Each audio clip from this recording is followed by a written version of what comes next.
Revelation chapter 13 this morning as we conclude our series, The End of the World. Revelation chapter 13. We're going to talk about the Antichrist this morning and see who the Antichrist is. Do you know who the Antichrist is? Could you imagine and could you recognize him if he were on TV this afternoon? Could you say, that's the Antichrist? You know, down through the years, prognosticators have claimed that certain people were the Antichrist. The Pope, he must be the Antichrist. Gorbachev, when I was a kid, I remember people saying Gorbachev must be Antichrist. I mean, he's already got the thing on his forehead covering up the 666. Honestly, that's what people used to say, the birthmark. Others say it's got to be the President of the United States from Ronald Reagan forward. They said he is the Antichrist. And so the Bible, though, gives us a very clear picture of this ruler. And it issues him certain names.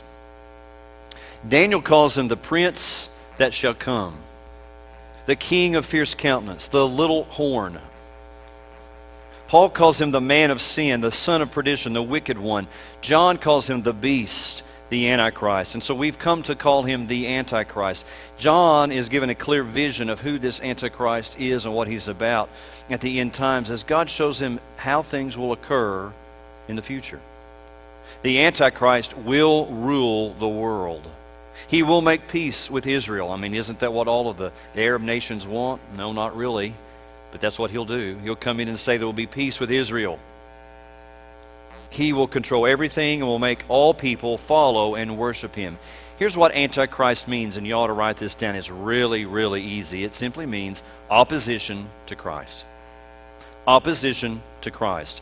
Totally opposite of what Christ would do. So you see somebody doing the opposite of what Christ would do, you would call their action Antichrist. And so we will call this person Antichrist. That fits right in with our culture today, which is very Antichrist. Abortion, gay rights, murder, terrorism are all Antichrist. They're all opposed to what Christ would do. And so that's the defining personality of this coming world ruler. Don't be deceived. He will not come onto the scene and say, hello, my name is Antichrist. It's not going to be that easy. In the midst of economic catastrophe and political chaos and spiritual absence and climactic disasters, as we saw last week in the Great Tribulation, the Antichrist will come with deception and dishonesty and big promises of peace into this world that's rocked with pandemonium by the Great Tribulation. Now, remember, Christians won't be here to see the Antichrist. But we need to understand who he is and what he's about, because our society will quickly embrace this person and follow him. So I want us to look at some characteristics of this beast that John calls him. So his appearance will be very clear. First of all, I want you to see his portrait. His portrait, the portrait of the Antichrist. What is his portrait? What does he look like? What is he shown to be? Look in chapter 13 of Revelation, verse number 1. Then I stood on the sand of the sea, and I saw a beast rising up out of the sea, and having 7 heads and 10 horns, and on his horns 10 crowns, and on his heads a blasphemous name. Now the beast which I saw was like a leopard, and his feet were like the feet of a bear, and his mouth like the mouth of a lion. The dragon gave him his power, his throne, and his great authority. John saw something he could only describe as a beast. As a beast. Now what is a beast? Well, his words could never explain the vision to us. A beast is something that is evil. A beast is something that is larger than life. A beast is a killer. And so John said, I saw this beast. Notice, he has blasphemous names. It says on his heads were blasphemous names. The Roman emperors back in Paul and John's day tended to use titles of deity when they reigned. For example, Domitian, the emperor, wanted to be called and forced people to call him Lord and God. And so this creature, John says, was rising out of the sea. And you say, well, that's not important, but it is very important, because in the Bible, the sea depicts the Gentile nations, those who are not Jewish. And so the Antichrist will not be a Jew. Revelation 17, verse 15, Daniel chapter 9, verse 20 show us that Jerusalem is destroyed by this Antichrist. And no Jew would ever destroy the holy city of Jerusalem. So the Antichrist is a Gentile. He's from the mass of humanity. He is a counterfeit Christ. He is representative of the empire and himself as its ruler. There's something strange about this beast that John tells us. He has 7 heads. 7 heads and 10 horns. If some animal walked up to you in your backyard with 7 heads, what would you do? After you got up off the ground, you would try to figure out and call somebody, there's an animal in my backyard with 7 heads. And so, it's a strange description from John. Is it literal? Is it literal? Have you ever seen anything with 7 heads? Which leads us to the second characteristic that shows us his power. His power. John says in verse number 1, again the last part, he had 7 heads and 10 horns, and on his horns 10 crowns, and on his heads a blasphemous name. And John says the beast, look how he describes him in verse 2. He was like a leopard. His feet were like the feet of a bear. His mouth was like the mouth of a lion. The dragon gave him his power and throne and great authority. So what are these heads and horns and all this stuff? What's all this got to do with this guy? Well, 7 heads stands for 7 probably rulers or kings in successive reign. He is the head over all of them. He is representing them as their sovereign. John saw the Antichrist, I believe, as ruling over 7 different leaders. So why did he have 10 horns? Or what are horns? Horns are symbolic of authority. Authority. We'll see in just a few minutes to somebody else that has horns. A 10-nation confederation that submits to his authority. He had 10 horns. If 10 nations, why only 7 leaders? Well, not saying that she is the Antichrist, please don't misquote me, but Queen Elizabeth II is the queen over lots of nations. Not Israel, Ireland. She might like to be over Israel. Ireland, England, Scotland, Australia, Canada, you know how she's ruled all over those. So she is the ruler of more than just one nation. So that could happen as well. So some say a revival, these 10 nations must be a revival of the Roman Empire. This has got to be the Roman Empire. Originally that empire had 10 nations that joined forces to come to be called the Roman Empire.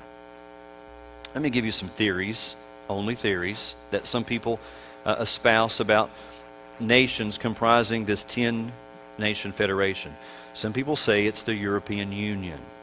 The European Union. It is united in currency, united in judicial law, with a legislative body called the European Council. They are policy groups, schools, banks, all tied into the European Union. To join this union, a nation has to transfer some of their sovereignty to the Council. There are 28 nations, none of whom are military powerhouses except for the United Kingdom. They are united under a series of treaties, and this union is comprised of 736 parliament members representing 500 million citizens. Could be the European Union, some say. Others say no, it's got to be the United Nations, the UN. Established in 1945 after World War II, the UN has 150 nations participating together with, this blew my mind as I was reading this, 40,000 employees to promote peace. Their annual budget, $4 billion. They're governed by a Secretary General who's elected from the General Assembly. A major group in making policy is the United Nations Security Council, which consists of 15 countries, 5 of which are permanent, 10 are rotating. Their decisions are deemed final, and all nations have to submit to their authority. Some people say, well, it could be NATO. NATO. 28 member countries joined together to provide defense in case of another attack after World War II. They have policy in Parliament and all those things. Some people say, no, it's none of those. It's the Club of Rome. You ever heard of them? The Club of Rome. It's based out of Switzerland. Their organization calls for the earth to be broken into 10 different regions, with a leader assigned to govern those specific regions. They claim to be independent of any political, ideological, or religious interest. There are 160 members in this club. One of the members is Mikhail Gorbachev. They propose a global perspective with awareness of increasing the interdependence of nations. One world rule. Maybe it's the Russian Federation, maybe it's the Chinese Empire. We don't know who these 10 nations are. But we know that John says the Antichrist has 10 crowns and 10 horns, meaning he rules over those nations. His authority is described in verse 2. He says he looked like a leopard. What is a leopard? It's a signification of swiftness. His bear, he says, is like a bear. He has strength. He's like a lion. He has majesty and power. Those are the exact same characteristics that Daniel gives in chapter 7 of his book of beasts. So where does this Antichrist, get all of his power? Well, verse 1 says the dragon, Satan, gives the Antichrist his power. What kind of power does he have? It's an international power, verse 1 says. An international power. Verse 2 says it's a supernatural power. It's from Satan. He's got authority. It's verse 5, look down what it says. It's temporary. He was given a mouth speaking great things and blasphemies, and he was given authority to continue for 42 months. He's temporary. He's temporary. It's military power, verse 7. It was granted to him to make war with the saints and to overcome them. And authority was given to him over every tribe, and that's signifying every tongue and every nation. It's military. But it's also financial. Look over at verse 16. It's financial. He causes all, both small and great, rich and poor, free and slave, to receive a mark on their right hand, on their foreheads. No one may buy or sell except one who has the mark or the name of the beast or the number of his name. It's financial. He's got a lot of power, no question. And just as the world is tossed into chaos by the rapture, the church is snatched away, the church into heaven, he steps on to lead with multiple promises. And so I want us to see, thirdly, his plan. Number 3 is his plan. Back in chapter 13, verse 3, John says this, "And I saw one of his heads as if it had been mortally wounded. And his deadly wound was healed, and all the world marveled and followed the beast. So they worshiped the dragon who gave authority to the beast, and they worshiped the beast, saying, 'Who is like the beast? Who is able to make war with him?'" One of his heads, for some strange reason, John notices, one of his heads, one of the empires, looked to be mortally wounded, but it was healed. One of the empires that he represented was healed. Scholars tell us this symbolizes an empire that used to rule with authority but had been defeated, and now it's back in authority. It shows a revival of a former powerhouse. That could be a host of empires if you know anything about history. It could be Chinese, Babylonian, Persian, which is Iranian. It could be British, it could be American. We don't know who this authority is, but it has rule and power. So his goal is none other than world domination, verse 3. And every nation under his reign is his goal. Every small island nation, every major nation, that is his goal. He will do what Napoleon and Alexander the Great and Stalin and Hitler all failed at doing. He will rule the world, the entire world. Verse 4 says they worshiped the dragon. Who is that? That's Satan. They worship Satan. And not only that, they worship the beast. They worship the dragon. As we saw last week, John calls Satan the dragon. They worship the dragon and the beast, Satan and the Antichrist. Worship, note very clearly there in verse number 4, they followed him. They marveled. They followed him. It's a religious term. They deemed him as a god, as the leader. We've seen that down through history as well. Alexander the Great and Hitler, people thought they were gods. They thought they could rule, and so they gave everything they had to his authority. So that's his plan. Number 4, I want you to see his pride. His pride. Look in verse number 5. He was given a mouth, speaking great things and blasphemies, and he was given authority to continue for 42 months. Arrogance is a good word to describe this leader. Arrogant. He will boast of his power and blaspheme. His mouth will speak, the Bible says, of great things. What would he speak of great things? Promises. Promises to this world that's devastated by this great tribulation like we saw last week. He will bring initiatives about peace. He will restore hope and money to finance the rebuilding of one world economy. The issue is pride was the same characteristic of Satan, which caused him to be kicked out of heaven. He apparently passes this on to his minion, the beast. But we see next that he won't have long to make good on those arrogant promises. Number 5 is his period. Look at verse 5 again. His period is 42 months. 42 months. He'll be a popular world ruler. He gains authority. It'll last 42 months. What is that? 3.5 years. Half of the 7 years of the tribulation. Note that he was given authority. He was given authority, verse 5 says. I fully believe that God himself gives this Antichrist his authority. God himself does. It says for 3.5 years, you will be part of my judgment upon the earth. But he also is submissive to Satan. Satan uses him as a subordinate, something that Satan couldn't possibly do, the Antichrist does. Now, he's not here very long, but we know that many politicians can do a lot of damage in 3.5 years. And that's what he does. Number 6 is his perversion. His perversion in verse 6. Then he opened his mouth in blasphemy against God, to blaspheme his name, his tabernacle, and those who dwell in heaven. One of his highest qualities that he loves about himself is blasphemy. He wants to blaspheme the name of God. Blaspheme in a theological sense means the crime of assuming to oneself the rights, the qualities of God. I pretend to be God. Now, we have a lot of people in the world who think they're God. And so that's what a blasphemy is in a theological sense. But in a modern definition, we use it this way. It's irreverent behavior toward anything that's sacred. Irreverent behavior toward anything that's held sacred. So what does he blaspheme? Verse 6 tells us very clearly, he blasphemes God. He blasphemes God's name. He blasphemes God's tabernacle. He blasphemes God's saints. That's you and me in heaven. He blasphemes all of those. As never before, a human leader will before the entire world, with his mouth and with his actions, blaspheme everything near and dear to God. Look in 2 Thessalonians with me. I want to show you something. Just back a few pages. 2 Thessalonians chapter 2. Paul is writing about this very thing, and we need to see this. 2 Thessalonians chapter 2, verse 3. 2 Thessalonians 2, verse 3. Paul says this, let no one deceive you by any means, for that day will not come unless the falling away comes first. And the man of sin, the Antichrist, is revealed, the son of perdition. Who is this guy? Verse 4. He opposes and exalts himself above all that is called God or that is worshipped, so that he sits as God in the temple of God, showing himself that he is God. You see how that goes right along with what John saw? Verse 5. Do you not remember that when I was still with you I told you these things?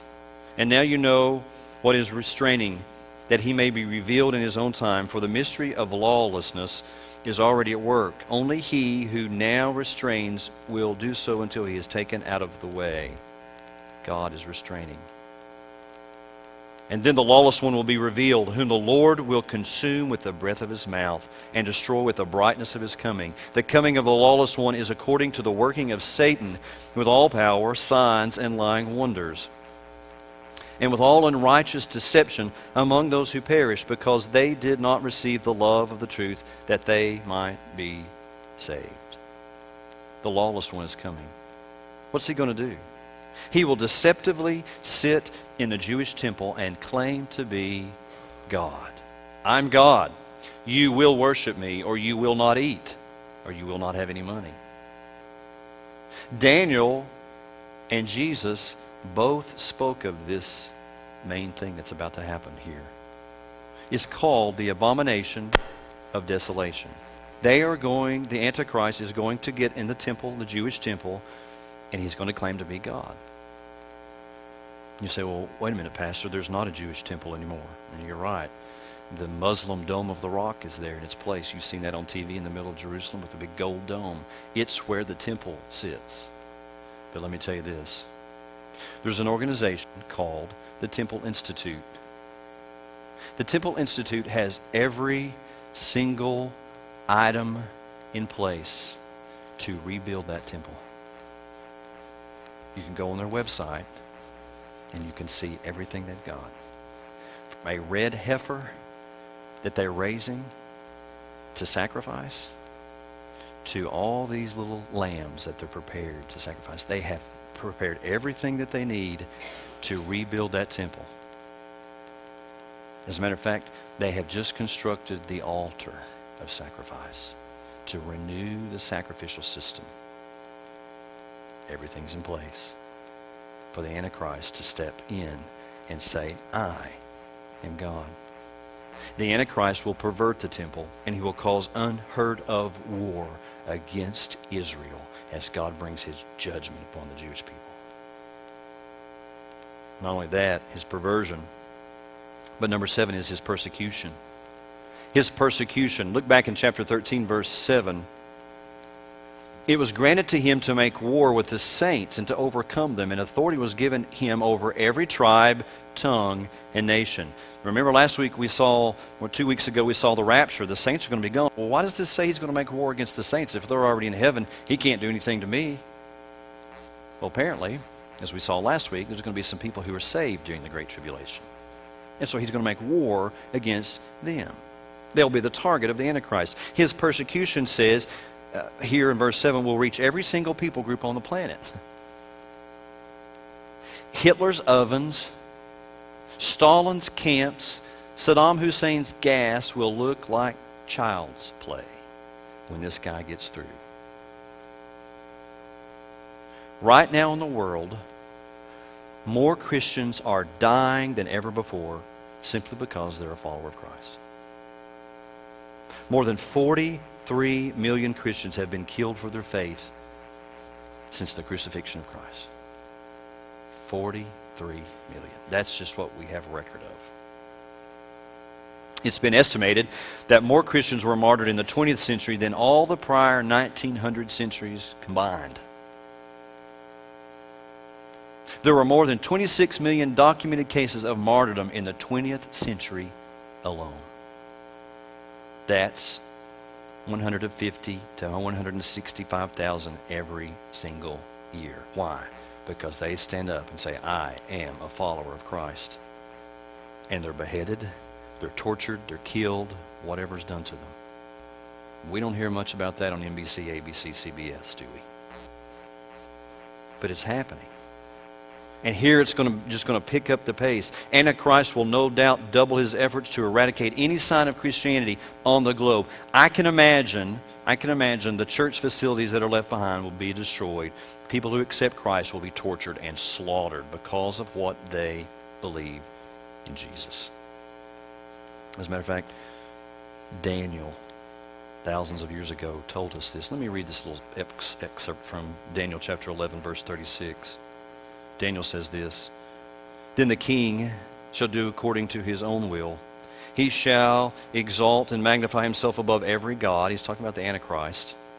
He shall speak blasphemies against the God of all gods. He shall prosper till the wrath has been accomplished, for what has been determined shall be done. He shall regard neither the God of his fathers, nor the desire of women, nor regard of any god, for he shall exalt himself above them all. But in their place he shall honor a God of fortresses, a God which his fathers did not know. He shall honor with gold and silver, with precious stones and pleasant things. Thus he shall act against the strongest fortresses with a foreign god, which he shall acknowledge and advance its glory, and he shall cause them to rule over many and divide the land for gain. And at the time of the end, the king of the south shall attack him, and the king of the north shall come against him like a whirlwind, with chariots and horsemen and many ships. And he shall enter the countries, overwhelm them, and pass through. Annihilation. He shall also enter the glorious land, that's the Holy Land, that's Israel. And many countries shall be overthrown, but these shall escape from his hand, Edom, Moab, and the prominent people of Ammon. He shall stretch out his hand against the countries, and the land of Egypt shall not escape. He shall have power over the treasures of gold and silver, and over all the precious things of Egypt. Also the Libyans and the Ethiopians shall follow at his heels. But news from the east and the north shall trouble him. Therefore he shall go out with great fury to destroy and annihilate many. And he shall plant the tents of his palace between the seas and the glorious holy mountain. Yet he shall come to his end, and no one will help him. Looking for a great eating experience? Then you need to come over to Twister's. Twister's is a locally owned diner that simply has it all. From salads to burgers, blue plate specials, and a terrific kids menu, Twister's is sure to please any member of your family. Twister's also has the best ice cream you'll find. From a simple cone to specialty sundaes, Mayfield's soft serve is a treat anytime. Dine in or just drive through. Twister's is an experience you don't want to miss, whether you're looking for a great meal or just to satisfy that sweet tooth. Twister's Diner, just a good place.